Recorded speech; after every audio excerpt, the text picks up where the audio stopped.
Well, hello there, happily married woman. It is Dr. Siobhan Farad here, founder of Relatable. And I wanted to come on with a public service announcement, a word of advice, whatever you want to call it. And my message is really simple today, and it is watch your mouth.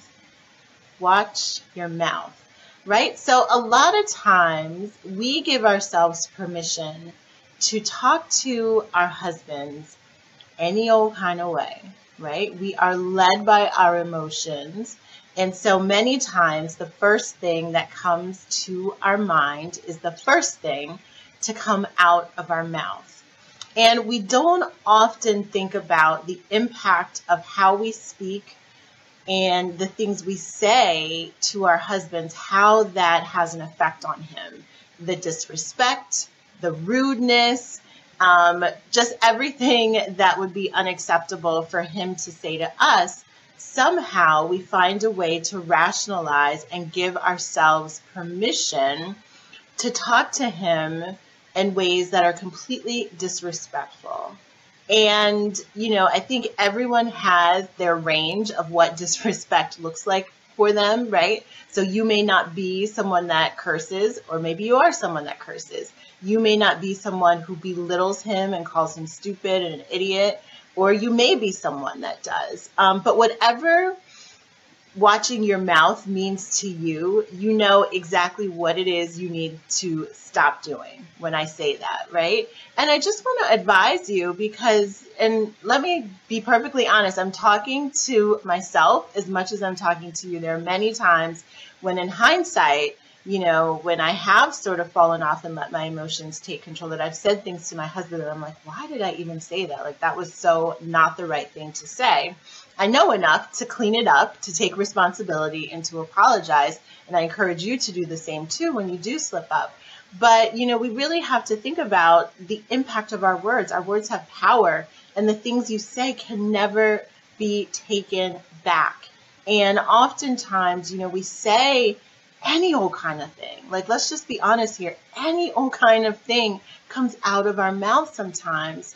And somehow to us, somewhere along the way, that's been acceptable, right? And if you have a husband who won't actually sort of come back and attack you, that maybe instead of dishing it back out to you, his mode of operating is to just shut down, then you should be grateful. But the reality is when we come at our husbands and he does shut down, then we get mad that he's shut down. And we don't often see that his silence, right, his quietness is his own coping and defense mechanism so that he doesn't lash out at us with all the rage and all the anger and all the frustration that's literally boiling up inside of him, right? You can't talk to someone the way that you do and expect that they're not going to be upset about it.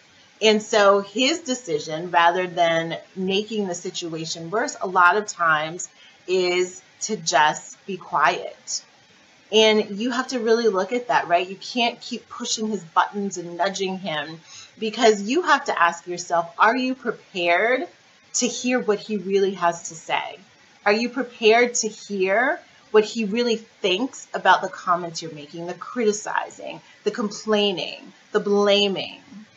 Right? Are you really prepared for that? 9 times out of 10, the answer is no. That 9 times out of 10, if he were to speak to you the way that you speak to him, you would be shocked, appalled, mouth on the floor. And yet somehow you told yourself that it's okay for you to speak to him that way. And I just wanted to say, how dare you? How dare you? How dare I? How dare we? How dare we get to this place where that is okay? It's not okay. It's not acceptable. It's not tolerable. It's just not right. And so I want you to raise the bar for yourself, right? Raise your bar, raise your own standards for what you allow to come out of your mouth. Watch your mouth. Watch it. And that's it. That's the message that I have for you, because, you know, we don't really think about what it's like being on the other side of ourselves. And yet we expect our husbands to shower us with attention, affection, all the things that we want. But we don't look at ourselves at all the things that we're doing wrong. And if you know me, you know that that's what I'm about, right?